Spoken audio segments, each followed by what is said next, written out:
Welcome to healthy food kitchen. இன்றைக்கி நம்ம செய்ய போகிறது வந்து பீக்கங்காய் பச்சடி செய்ய போகிறோம். இது சப்பாத்தி, இட்லி, தோசைக்கு ரொம்ப நல்லாயிருக்கும். தக்காளி பழம் ஒரு 4 பழம் எடுத்து நறுக்கி வச்சுருக்கேன்.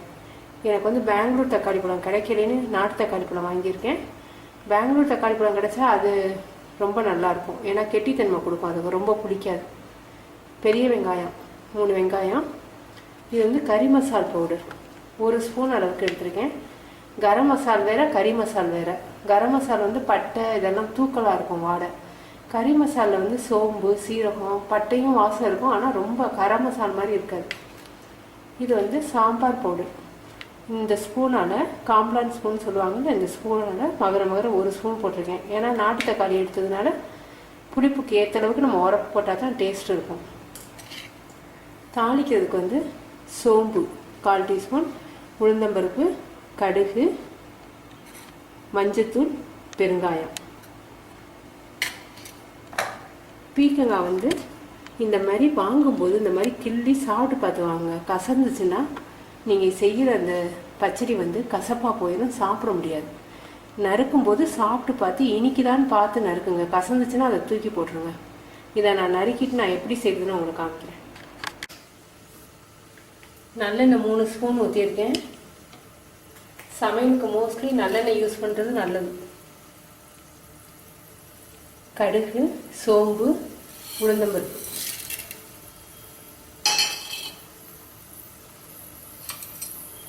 கொஞ்சம் பொரிஞ்ச பிறகு பெருங்காயத்தை போடணும். இப்பயே பெருங்காயத்தை போட்டிங்கன்னா பொரியங்காட்டியும் பெருங்காயம் கருகி போயிடும்.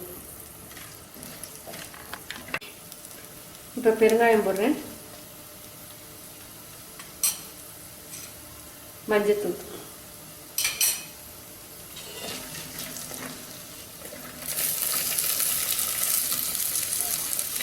முதல்ல வெங்காயத்தை போட்டு நல்லா ப்ரௌன் கலர் மாதிரி வர வரைக்கும் நம்ம வதக்கிக்குவோம். எல்லாத்தையும் மொத்தமாக போட்டிங்கன்னா பீக்கங்காய், தக்காளி எல்லாம் நீர் சத்து உள்ள காய், அது வந்து வெங்காயத்தை வதங்க விடாது. நல்லா ப்ரௌன் கலரில் வதங்கட்டும். வெங்காயம் நல்லா வதங்கிடுச்சு.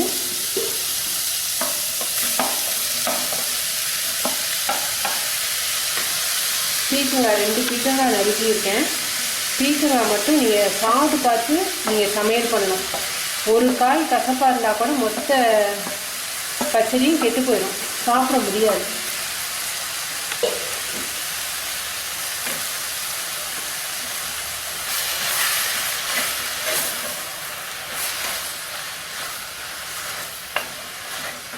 பீக்கங்காயில் இருக்க நீர் சத்து நல்லா வடிஞ்சிடும்.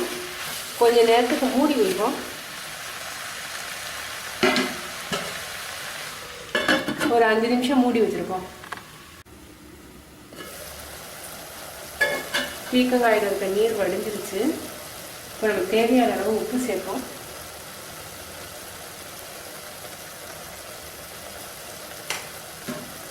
கறி மசால் பவுடர், சாம்பார் பவுடர்,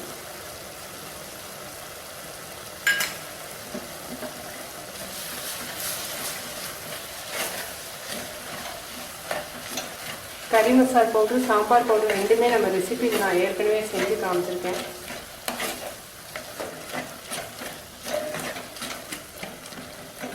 குழந்தைங்களுக்கு பீக்கங்காய் பிடிக்காதுன்னா இந்த பீக்கங்காயோட அவங்களுக்காக நீங்கள் 2 உருளைக்கிழங்கு சேர்த்து நைஸாக நறுக்கி போட்டு வேக வச்சிங்கன்னா குழந்தைங்களுக்கு தெரியாது. பீக்கங்காய் நீர் சத்து உள்ள காய், எல்லாருக்குமே ரொம்ப ஹெல்த்தியானது. நம்ம ரொம்ப தண்ணி ஊற்ற வேணாம், சப்பாத்தி கெட்டியாக இருந்தால் தான் நல்லாயிருக்கும். கொஞ்சமாக ஊற்றுறேன். 1/2 டம்ளர் மட்டும் ஊற்றிருக்கேன். உப்பு உரப்பெல்லாம் போதுமானு பாருங்கள். உரப்பு பத்தலைன்னா நீங்கள் இப்போ சேர்த்துக்கலாம். நல்லா கொதித்த பிறகு நீங்கள் மிளகாத்தூள் சேர்த்திங்கன்னா பச்சை வாடை வரும். கொஞ்சம் நேரம் மூடி வைப்போம்.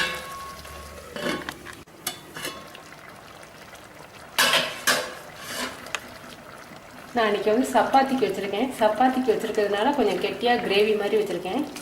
பீக்கங்காய் வந்து இனிப்பு சுவையுடையது. தக்காளி புளிப்பு, உரப்பு எல்லாம் சேர்ந்து ரொம்ப டேஸ்ட்டாக இருக்கும். சப்பாத்திக்கு இந்த மாதிரி நீங்கள் கெட்டியாக வச்சுக்கலாம். இட்லி, தோசைக்கு இன்னும் கொஞ்சம் தண்ணி கூடுதலாக ஊற்றி நீங்கள் கொஞ்சம் தண்ணியாக ஆனாலும் வச்சுக்கலாம். பீக்கங்காய் பச்சடி ரெடி ஆயிடுச்சு. நீங்கள் செஞ்சு பார்த்துட்டு உங்கள் கமெண்ட்ஸ் எனக்கு சொல்லுங்கள். தேங்க்யூ.